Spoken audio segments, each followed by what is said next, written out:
Good evening and welcome to an all-new edition of the India Development Debate right here on ET Now. I'm Supriya Shrinate and the spotlight is where it should belong this evening. The world's biggest carnival of democracy has begun. It is the biggest election on earth with over 900 million voters registered to cast their franchise. The Election Commission on Sunday announced that the polls will be spread over 7 phases from the 11th of April up until the 19th of May, and of course the counting will be on the 23rd. The marathon race to Delhi involves around 90 crore voters, and of this 84.3 million, 8.4 crore that is, are new voters who will perhaps hold the key to who comes to rule New Delhi next. We asked politicians and experts that is 2019 going to be the most decisive electoral battle that India has seen? What are the issues it's going to be contested on, and how complex is this really going to be? 7 phases, and look at the kind of numbers that we're really looking at to elect our 543 representatives. It's a pleasure for me to welcome an excellent panel right here. Syed Zafar Islam joins us from the BJP. Vinayak Dalmia represents the Congress party here. R. Jagannathan is editorial director of Swaraj magazine. Sagarika Ghosh is consulting editor of the Times of India. And of course, Yashwant Deshmukh, founder editor, Sea Voter International. So thank you very, very much, all of you, for being with us. And I think because we're talking about elections and psephology, I think it's only fair I kick it off with Yashwant. And Yashwant, India has a total of 900 million voters. We're going to talk about the new numbers in just a bit, but 900 million voters, and that number keeps growing every 5 years. We've got more voters than almost all of Europe put together. This is going to be a mammoth exercise, the biggest election on the earth. Arguably, yeah. This is mother of all elections, as one may say. I mean, I have covered election in more than 40 countries across the globe, and let me say it with this one. No other election exercise is this vibrant, this good, this well managed, and this fascinating. And this is arguably the largest ever electoral exercise ever taken in the history of mankind. So you can imagine how important and how critical it is. And it's a dance of democracy, as I love the tagline of Times of India whenever I see it. Yes, it's beautifully a dance of democracy. There is something about the elections which fire you up. There is something about this exercise which excites you so much, you know, from every perspective, from the common voter's perspective. Once in 5 years, they have got this brilliant vote in their hand, which they punch. And you know what?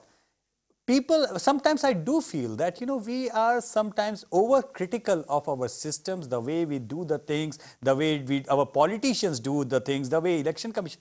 Look at the way, the fabulous way the election commission manages these things. 900 million voters. When you pop up this number to any professor in the Western hemisphere, Western side of this hemisphere, yes, earth, you know, their eyes actually pop up. And, absolutely. And they go numb. They just cannot understand how do you manage that. Right. It's magical. Absolutely, it is magical. And I think one thing that we don't give our institutions too much credit for, some of our institutions are exemplary and they must be celebrated. And whatever you may say about the election regulator, the election watchdog, the election commission, what a mammoth exercise is done. And look how the entire administrative machinery comes in together, whether it is the paramilitary forces, the railways, everybody just comes in together for this big, you know, vote to happen. And I think that's remarkable. And you're right. You tell this to Western psephologists and economists, their eyes do pop out. 900 million voters and all through 7 phases, and you know, we would have the biggest verdict of democracy. But very quickly, I have questions specific to experts, and then I'm going to come to the politicians, so please bear with me for a while. I'm going to come to you, Jaggi. 80 million new voters, which are almost 8.4 crore new voters, which is almost 10% of the total electorate. This is an entire generation of those voters, you know, who don't know what was Babri Masjid, who don't know much of Godra. They don't know the complexities or the fabric of what has reshaped our narrative in many ways. They are young, they are very dynamic, you know, they like the idea of how's the Josh kind of a pitch. How do you believe they are going to influence these elections? 8.4 crore new voters, and it's remarkable how many of them, I'm going to come to that figure in just a bit, 1.5 crore of them are in the age group of 18 to 19. Jaggi. Yeah, I mean, the total number of 8.4 crore is, if it were all put in one place, that will be the 15th largest country in the world. That's the number that's coming in this time to vote new.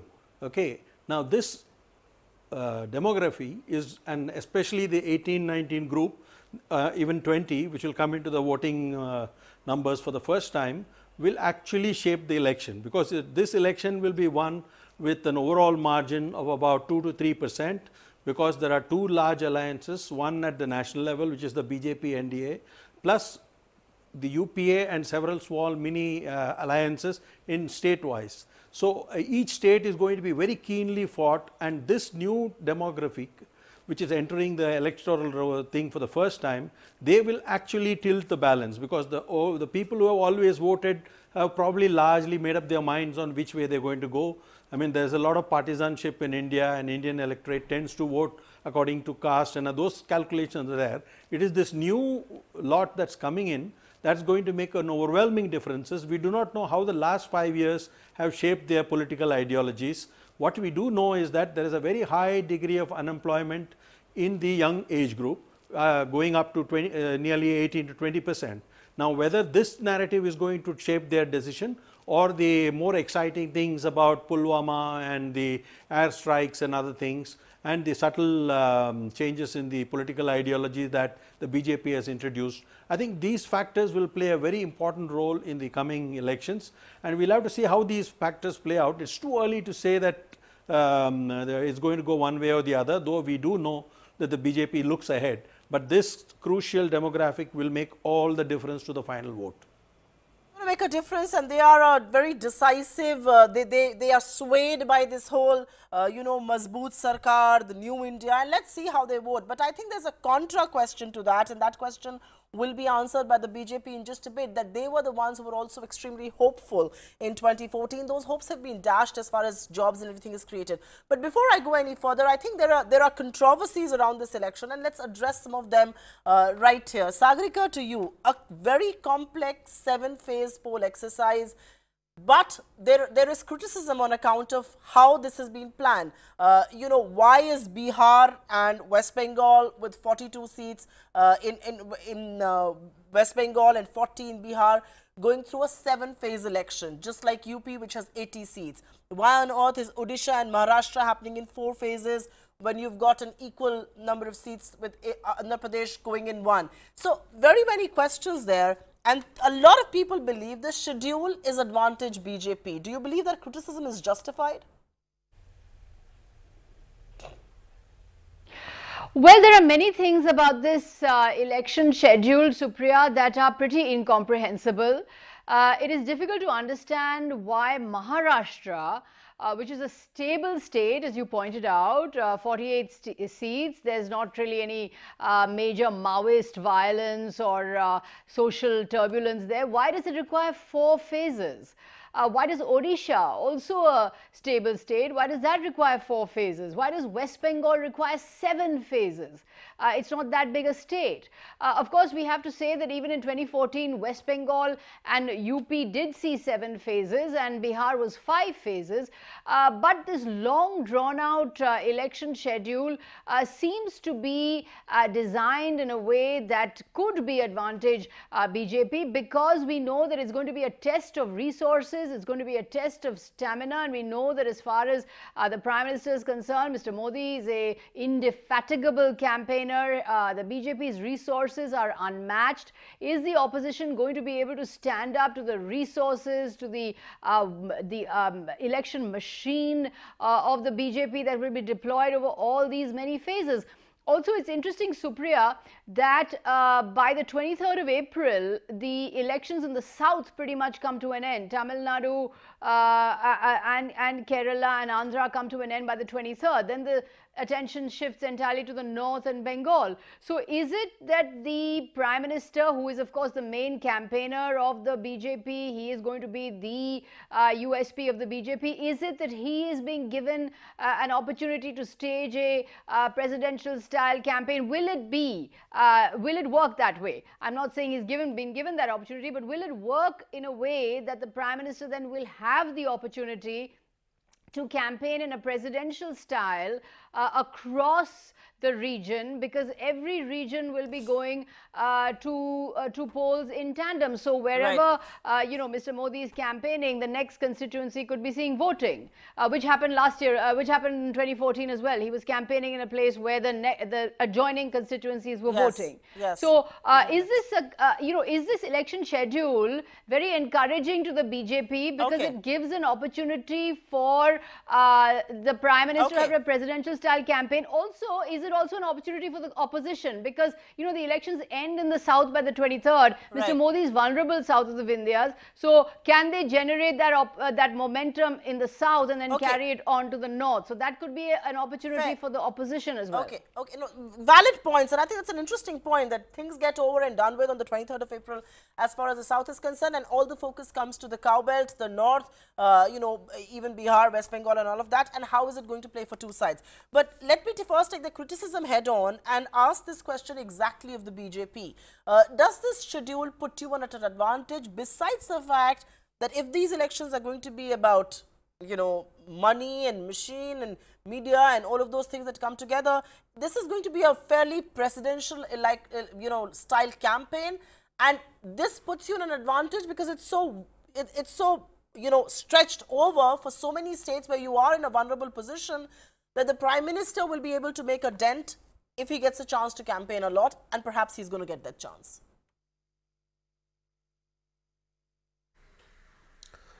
Supriya, whether any schedule, whatever schedule EC would have declared, there are people in this country who will criticize, who will make this kind of a statement that it is advantage BJP, irrespective of the situation, irrespective of the schedule which is being presented by the Election Commission.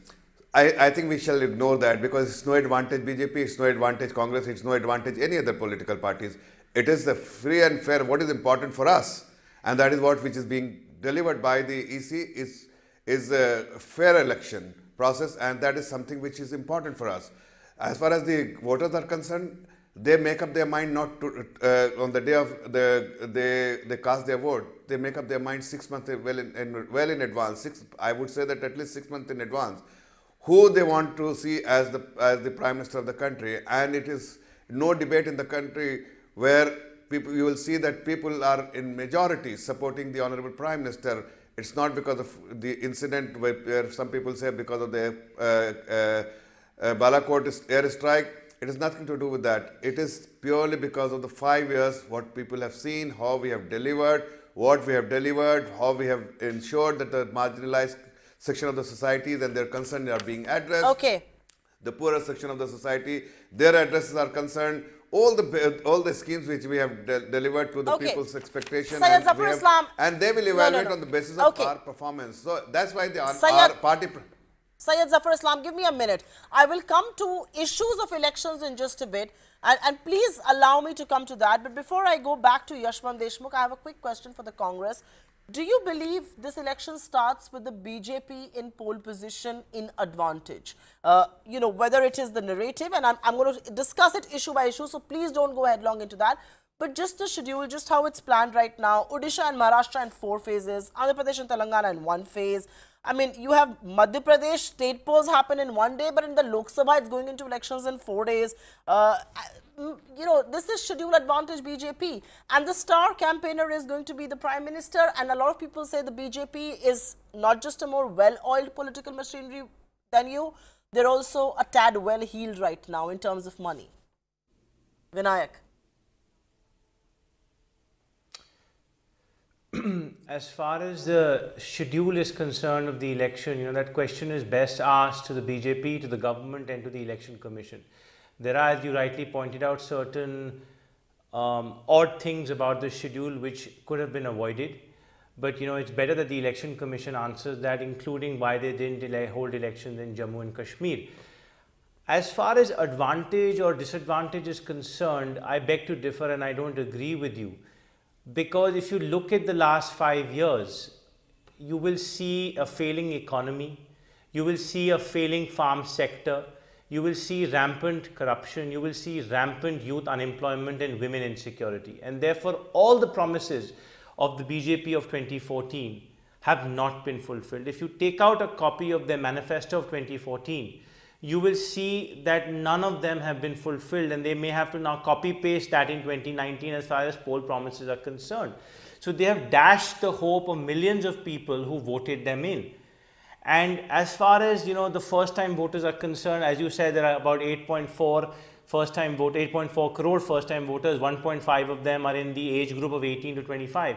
My appeal to them is to please be aware of your voting rights, make sure that your name is on the rolls, and get out and vote. Whoever you want to vote for, be well informed and cast your right, because your vote is worth in weight in gold. It is a precious thing that you've been given, and it's a privilege that you should exercise.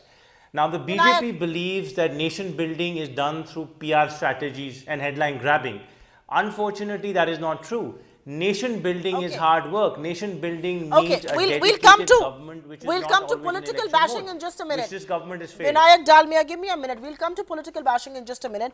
But just on these new voters, I have a question with both Sagarika and Jaggi, and then I go back to Yashwant. And Jaggi, 8.4 crore new voters added this time. Last time, new voters had overwhelmingly voted for Mr. Modi. But the reason they voted him in was hope. The reason they voted him in was the promise of 10 crore jobs being created. And I'm not getting into the jobs data discussion right now, but the larger overwhelming feeling is that jobs have not been created. And the new India has kind of looked away from them. 1.5 crore voters in the age group of 18 to 19. So, when they go into vote, are they going to 8.4 crore new voters? Are they going to vote for a decisive leadership, Mr. Modi talking about how's the Josh, 56 inch ki chhati? Or will they be a little disillusioned of the fact that the jobs that were promised in 2014 have not happened? So could this be the disillusioned lot as well? Jaggi. Yeah, it depends on which segment you're talking about. I think as far as the urban young are concerned and the rural young, there are two different classes. I think certainly in the rural areas, thanks to farm distress, a lot more people are looking for jobs, and there will be far more anger in the rural area than in urban areas. In urban areas, I think acute poverty does not exist. So people often are willing to wait for jobs. For them, they may be well happy enough, happy with the Josh and other things, because young people have a lot more things to do beyond just look for a job.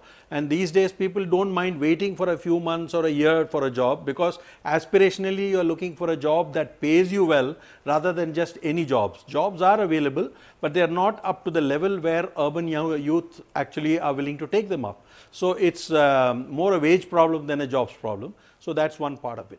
The other thing is, I wanted to go back to one of the earlier things you mentioned. I think the benefit of a multi-phase poll in the same state is that you can give different messages to different parts of the population.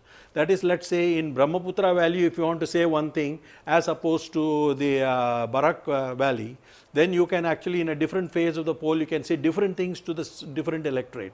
This is what YSR did in 2009, where the Telangana part, he said, he made it sound as though he is all for Telangana. Then when the Andhra part came, he completely switched his message and said something else, and he won both places. So when you split the electoral thing into multiple phases, you can actually narrowcast your message to look at different parts and give different messages that may be contradictory. Sorry, this was something else which I wanted to mention. No, fair point indeed, and really, really fair point. But I also think in this digital age, and where people are connected, where people know who's talking where in 24/7 media, social media, I don't know if people are so disconnected that they will wait for one message and the other. But yeah, your point well taken. Narrow messaging could be a fallout of a state being divided into various phases. But Sagarika, 1.5 crore voters in the age group of 18 to 19, and I'm reasonably certain that political parties will be out to woo these guys as well as the 8.4 crore voters. Who has a better pitch here? And Jaggi feels that it may not be so much about employment because people are perhaps willing to wait. They like the Josh, they like somebody who's seen as a strong neta, they like somebody who's seen as somebody who's taking on Pakistan, speaking to them in the eye. At least I'm just saying visually speaking in many ways. Whose pitch is going to work here? Supriya, I would say from my experience of interacting and traveling and talking to young voters, the BJP is at an advantage in this particular age group. There was a survey done in 2014 by the CSDS which showed that twice as many young people in the 18 to 23 age group voted for the BJP and voted for Mr. Modi as opposed to the senior citizens who were actually more evenly split between BJP and Congress. So actually twice as many voted particularly for Mr. Modi than they did for the Congress. That was in 2014. You're right, disillusionment may have set in, but there is also a point that in the 18 to 23 age group, they may not yet be in the job market. They may not yet be even looking for employment. So perhaps maybe the joblessness will not affect them that much. Also, I believe that this is a group that is saturated with social media, and I think the BJP's efforts at Facebook and Twitter and the Namo app that Mr. Modi has started, plus books like Exam Warriors, reaching out to students, reaching out to young people, plus the manner in which Mr. Modi talks about Startup India, Skill India, opportunity, openness. He's talking the right talk as far as the young persons are concerned. Now, they may not see those opportunities, or those opportunities may not exist, and maybe there's joblessness, but at least as far as the talk is concerned and the rhetoric is concerned, I think the BJP has got it right. One more issue I would like to raise, Supriya, is that as far as even a younger leadership is concerned, I think the BJP is quicker off the mark. They have fielded Mr. Devendra Fadnavis at the age of 46 as Chief Minister of Maharashtra. Now, he's come out as a credible, popular leader there for the BJP. Yogi Adityanath, yes, controversial, but also young. He's a new generation leader. Mr. Shivraj Singh Chauhan, remember, in his day, was 46 when he became Chief Minister. Whereas the Congress, I believe, by not putting either Jyotiraditya Scindia in Madhya Pradesh or Sachin Pilot in Rajasthan, has missed a beat as far as messaging is concerned. I think it would have made a difference if you had a Sachin Pilot, even if you couldn't have two young people. If you'd had a Sachin Pilot, it's about messaging, it's about image, it's about the kind of newness. I think the young want newness. No, I agree with you, Congress Sagarika. is lagging behind in providing that newness and new face. Fair point. I will take up that question with Vinayak Dalmia when I go to him next. But there are two issues I want to ask Yashwant Deshmukh back to back before I move any forward. And Yashwant, this is also the first time where so much of controversy has happened after a date has been announced. I mean, the last few phases are falling bang in the middle of Ramzan. Has the commission been insensitive? Shouldn't they have taken this into account? You've got, a huge section of the Indian population and people who go to polls very, very religiously in some sense, go through an entire month of observing a fast and still no cognizance has been paid to that. This is also the first time, it's happening during Ramzan. Efforts have been made previously to not have that coincide. Well, Ramzan months are the way the lunar calendar operates, and election dates are the way the Indian constitution operates. I'm sure if Uttar Pradesh would have been called in for one single phase, I'm dead sure that equal amount of criticism would be coming out from the same voices on why it is going to be done just in one single phase. So criticism is there simply because something has to be criticized. Election Commission has been doing a fabulous job. BJP has fabulously lost couple of elections within the same Election Commission. The same kind of phases, Sagarika just mentioned that, 7 phases of UP happened in 2014 as well. BJP was not in power then. 7 phases happened elsewhere as well. Odisha is not a normal state. It absolutely falls in a big number of districts come in the red corridor. So has been in Maharashtra. So I think law and order situation, the call, the input of the security agencies, all these do make a point when they are doing it. Why Jammu Kashmir elections are not done? I think EC has given a very credible answer that each and every candidate in Jammu and Kashmir has to be provided security, and that's a tall task. So they can very well do it after the Lok Sabha elections are over. What I'm simply trying to make it a point that if the Election Commission would have done it other way around, something else, it would have been criticized even in that way. because if one has to criticize, one can find 100 other different reasons to criticize Election Commission. No, but fair as point. far as I see as an election profession, right, it would be wrong to undermine the minorities in this country who have been using brilliantly the power of ballot in this country on how to remain relevant in the main polity. If there is one community in this country who has used the power of ballot to the hilt, it is the minorities. Let's not undermine, let's not insult their will to participate just because one day in the 30 days of Ramzan happens to be a polling day in their entire schedule. It's one in a 30 days polling session, agreed, but the election season kicks off much before, and for campaigning and canvassing and being a part of the electoral process, this is going to have an impact, but that's another debate and perhaps for another day. I agree with you that the ballot has a lot of power and, the minorities have used it effectively. But a quick follow-up to you, and this really comes from the controversy that was around EVMs. This is the first election where there will be a large number of VVPATs deployed, about 17 lakh of them. Will this put to rest the controversy around the EVM and the hacking theories, all of that? Will this finally settle the debate on electoral voting machines? Is the electronic voting machines is the way moving forward? With VVPATs, there is no going back on that. Will this restore faith in many ways? Yashwant. That debate was settled in November 1998 when the EVMs were introduced for the first time. Supriya, there is only one set of data which I want to say, which I have been quoting to my students elsewhere as well. Before the EVMs were introduced in this country, more than 90% of the election verdicts in this country used to be pro-incumbent. Again, I will repeat it just to make it clear again.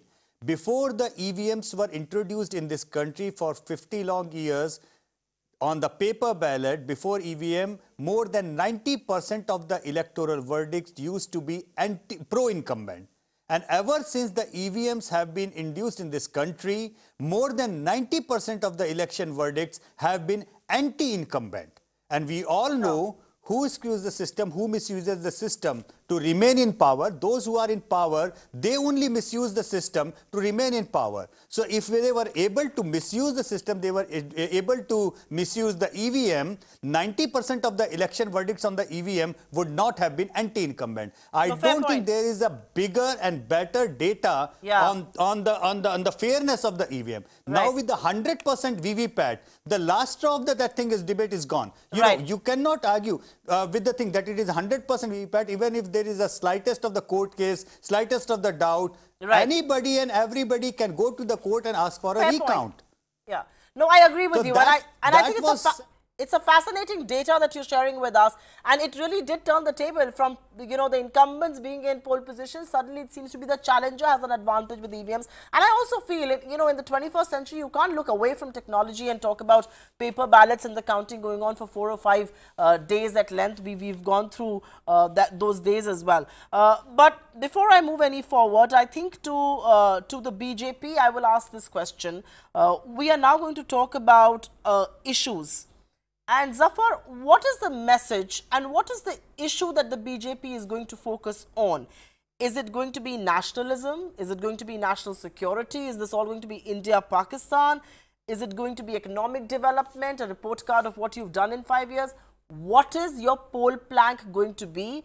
Because 2014, you ignited a lot of hope. 2014, you challenged the status quo. 2014, you promised the moon. You haven't delivered that.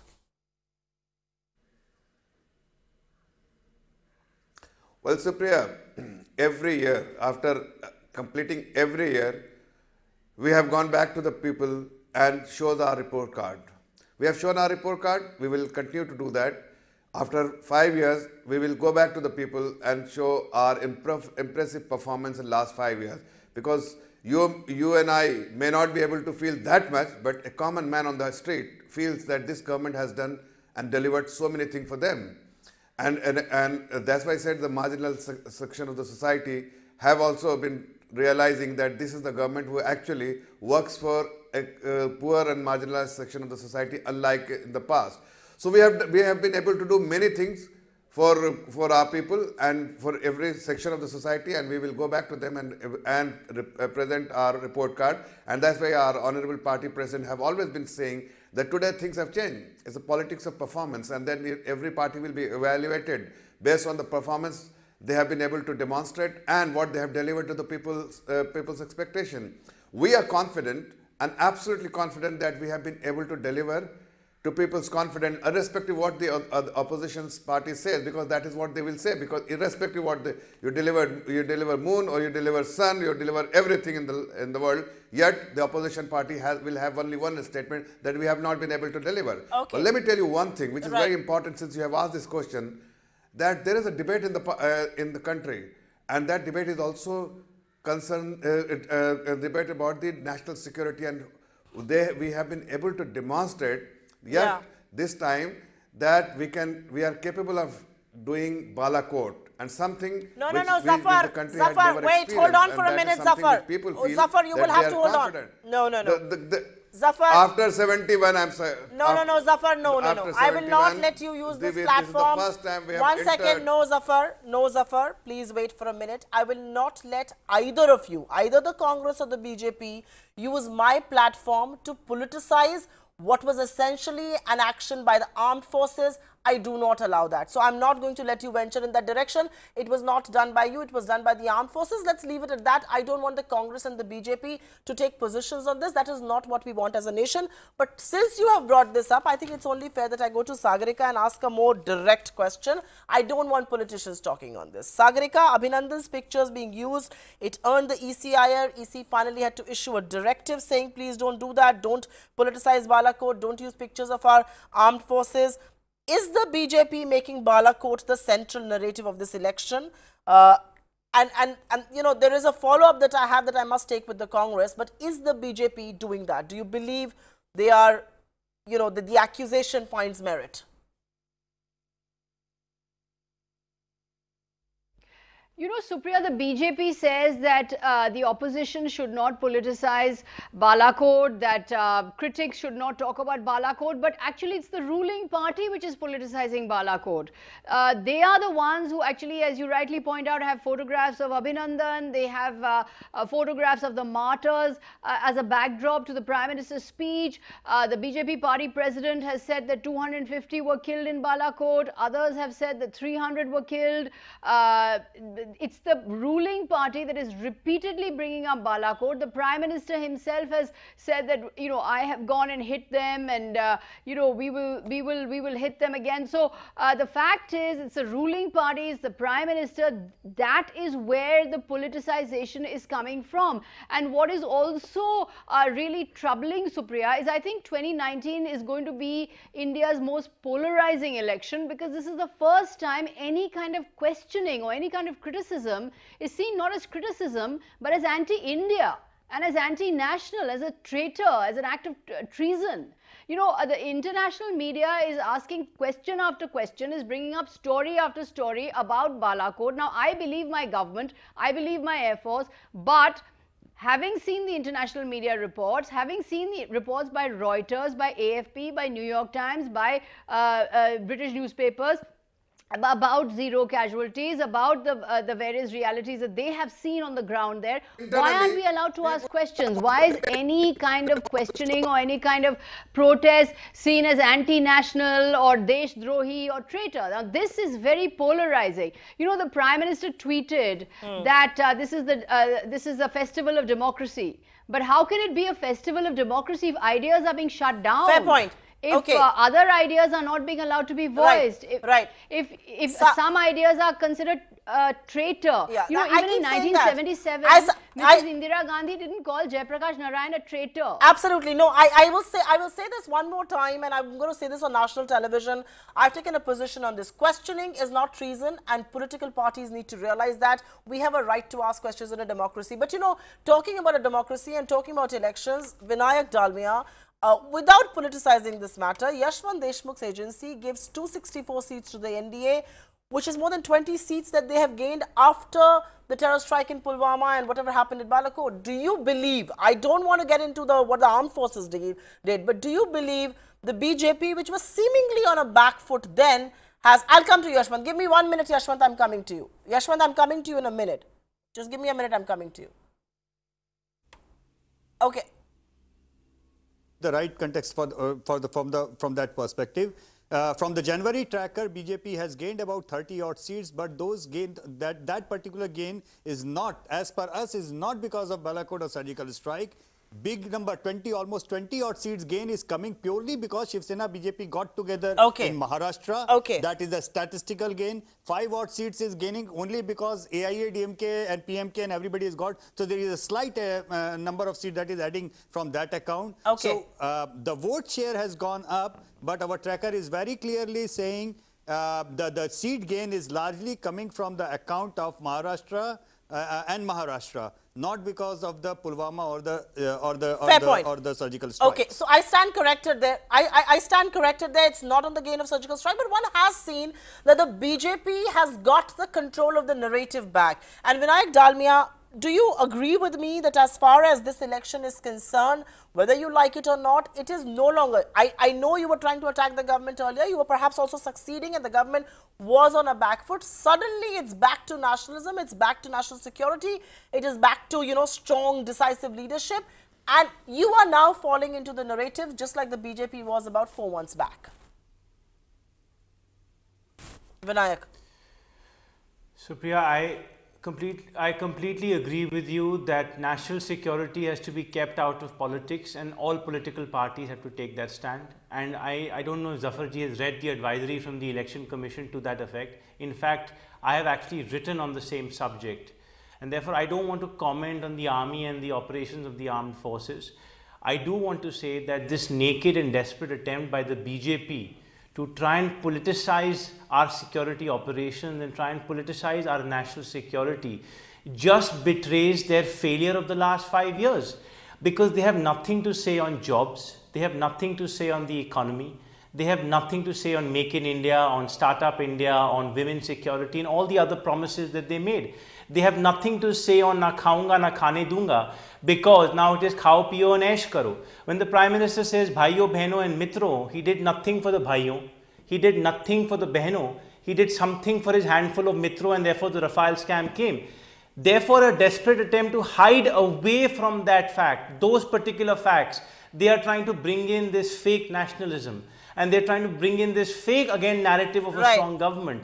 I asked this government one question: if they were indeed strong, then Pulwama would have not happened to begin with. Okay, I don't want. Pulwama was also an intelligence failure. Vinayak Dalmia, I told Syed Zafar Islam to keep quiet. I'm telling you, I will not let politicians utter the word Balakot or Pulwama on my show. I'm extremely clear about that. You know, this is how I do discussions. I think I'm a very fair moderator, but I will not let two political parties, the experts can, but I will not let the two of you utter the word Pulwama or Balakot on my show. But anyways, let me move forward, and Jaggi, to come to you, let's talk brass tacks. What will be the single biggest factor deciding this election?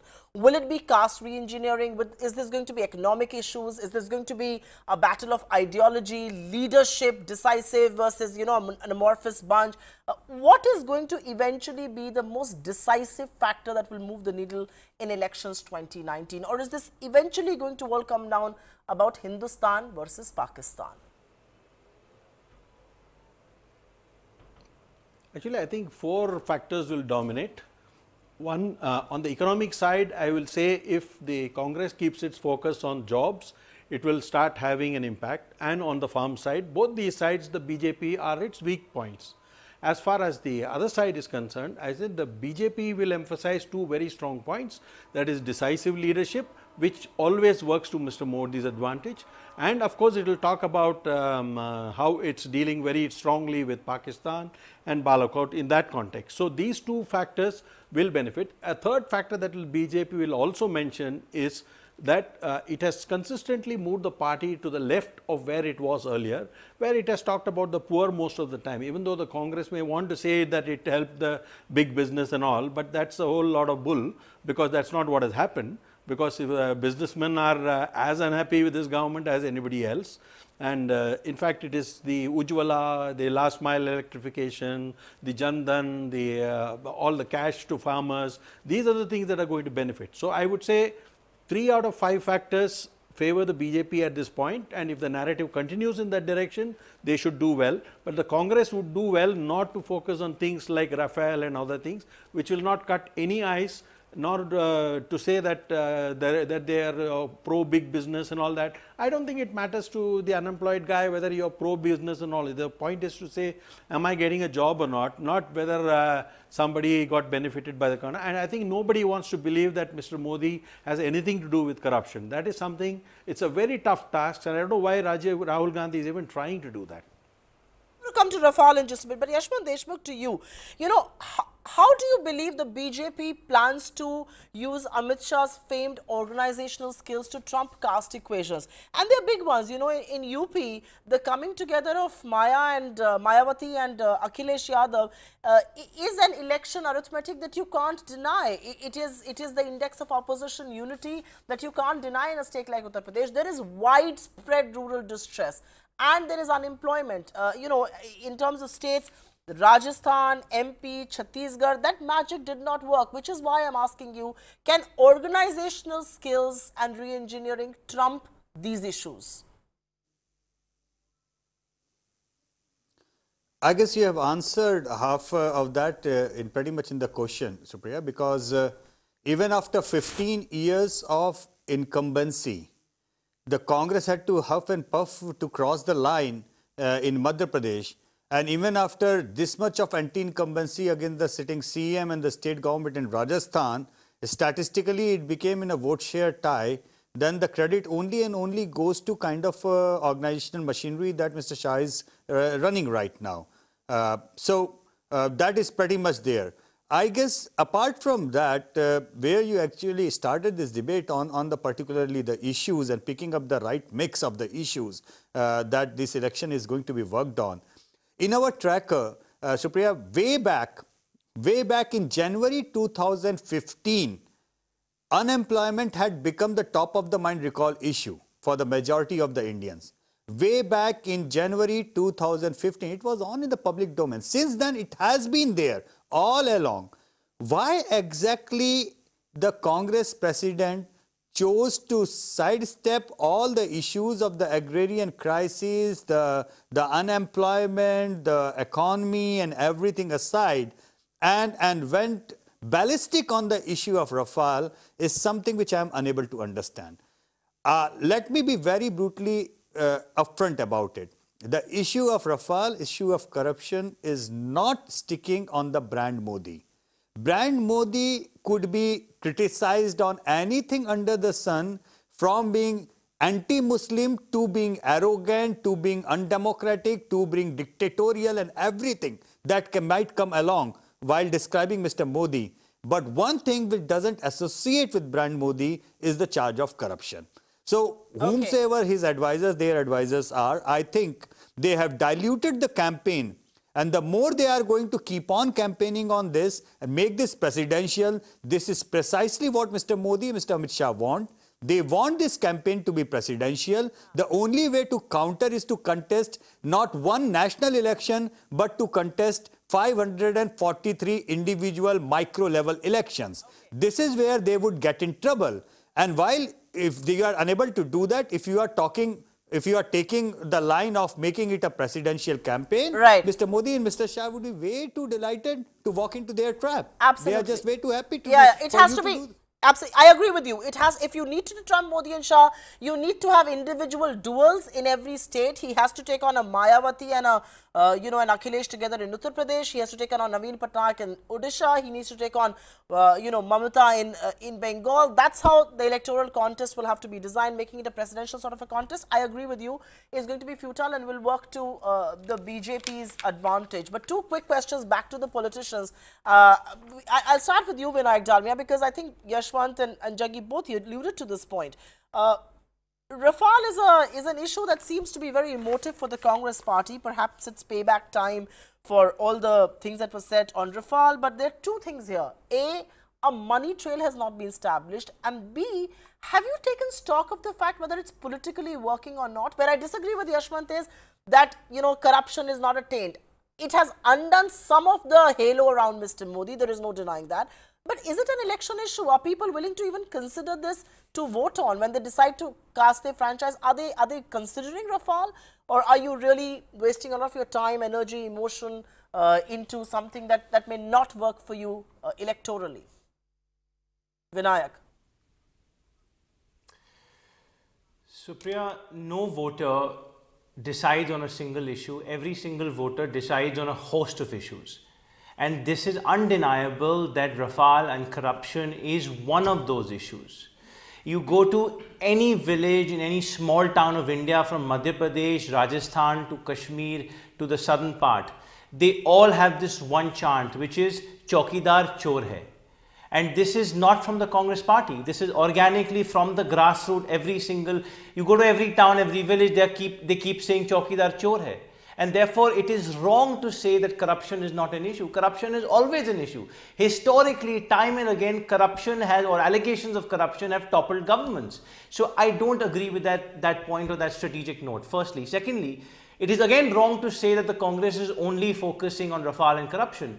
We have time and again spoken about unemployment. The government had promised 2 crore jobs a year. The NSSO data tells you are at a 45-year high of unemployment in this country, which this government tried to suppress and hide. We have time and again brought that up. We have also time and again brought up the rural distress and the failure of this government to implement the Swaminathan Commission and the MSP promises. The failure of this government to make sure that there are no farmer suicides in their own states. We have brought this up and again and again. And if you look at the states of Chhattisgarh, Madhya Pradesh and Rajasthan, you will look at the outcome of those elections. Now you can get into a statistical debate with me on, okay, there was a vote share which was a shrunk margin and so on and so forth. And I'll concede with you that Rajasthan, we should have won by a much bigger margin. But at the end of the day, there are no silver medals in democracy. A victory is a victory. And the Congress won in these 3 states, and the Prime Minister Modi was rejected in all these 3 states. And in all these 3 states, unemployment, rural distress and the Rafale corruption became an issue. Vinayak Dalmia, give me a minute. I will have to go across to Syed Zafar Islam. He represents the ruling party here. And I'm sorry, but I can't borrow any more time from the next show. And I will quickly take one question with Syed Zafar Islam. And if my producer will permit, I'll take one from Sagarika and then we close this. Syed Zafar Islam, a lot of opinion polls are putting you at an advantage. They're not giving you a decisive victory, but yes, it's an advantage. And let's hypothetically believe that they turn out to be true. You will then need allies, and this is also the first time perhaps the BJP has read the writing on the wall. You are going into elections 2019 with your highest tally ever of alliances. I think 29 of them, if I'm not wrong, versus 16 of them in 2014. Why do you believe there is a need for alliances if the magic is so intact and if the work has been so spectacular? And one of the questions that a lot of people are raising is that Mr. Modi is a polarizing figure. What if you fall short of numbers despite these alliances? Will you be able to, attract allies post-polls? See, pre-polls, as far as alliance is concerned, we are better than, as you rightly mentioned, at least 7 new alliance partners are there, what we had in 2014 pre-poll alliance. Post-poll alliance, if needed, the leadership will decide. But let me tell you a few things which is important, since you have given chance to speak uninterrupted to Congress spokesperson. I will expect the same. They are talking about Rafale. Let me tell you, at the best, when it reaches to the common man on the street and the village, it will become Rahul fail. Because nobody believes and nobody will ever believe that there is an element of corruption as far as Rafale is concerned. So Rahul fail, at best it will become for the common man in the village, and it will only dent Congress party, as Mr. Jaggi has also pointed out. Secondly, the emotive, it is not an emotive issue for anybody in the country. Maybe few intellectuals, this becomes a talking point. Rafale and Rahul fail will become is an emotive issue, could be for Congress. But if you really want to see what is the emotive issue, where the emotions involved of a common man and the whole country, is the national security. Whether you want to debate, not debate, whether you want to be fair, unfair in the debate. But one thing which is absolutely is going to happen, the people will debate about national security, and something which you cannot avoid. Divert from the issue. I just said trying to divert from the issues because he does not have a real answer. For the national security, which we have. Dalmia and Syed Zafar Islam, I said I will not allow politicians to discuss national security on this show, and I will stick to that. If you're going to talk about that, I will cut you short and I will come in, but I will have a quick last word. And Sagarika, I am biased to women, and I say that on national television, and I wear it as a badge of honor. Is Mr. Modi in pole position for Battle 2019, or could a lot change for him from here on up until the 23rd of May? Supriya, there is no doubt that Pulwama Balakot has given the ruling party huge momentum. It's given them the narrative, it's given them the energy, it's galvanized their cadres. And I believe at this moment in time, the BJP and Mr. Narendra Modi are in pole position to be the front runners in 2019. Having said that, Supriya, I've travelled during election coverage, you've travelled, and I've seen the very real hardship and the extreme rural distress that exists out there because of demonetization and the patchy implementation of the GST, lack of jobs, lack of employment. Now, is all the real, very grinding, exhausting hardship that exists out there, is all of that going to be taken over by nationalist rhetoric and Pulwama Balakot? That we will have to see. For the moment, I believe that rural distress remains the biggest X factor in this election, and we still are too early to call it, although I believe that Pulwama Balakot has given the ruling party a big momentum. Indeed. On that note, completely out of time on this edition of the India Development Debate. It's going to be fascinating to discuss political, politics with minds like yourselves. I do hope to see a lot of you come back and join us through the course of this wonderful journey. Like they say, the dance of democracy has begun. And Yashwant, it's not just you, but I love the phrase as well. How much we use it and how long we've been using it for. But I think that is so apt. It is the big dance of democracy. It's almost like, the Indian machinery has gotten up and the elephant is dancing and the franchise will be casted. But thank you very, very much for being with us. Election 2019, the poll bugle has begun. The one point that I haven't touched upon in this discussion, and I promised to I will in a special show that will be do right here on ET Now, is the advent of social media and how that is going to change the way elections have happened in this country. But I promise to keep up with the elections and promise to get more issues raised and involved. Thank you very much, Yashwant Deshmukh, R. Jagannathan, Sagrika Ghosh, Vinayak Dalmia and Syed Zafar Islam for being with us in this edition of the India Development Debate. Always a pleasure to chat with you and get your insights.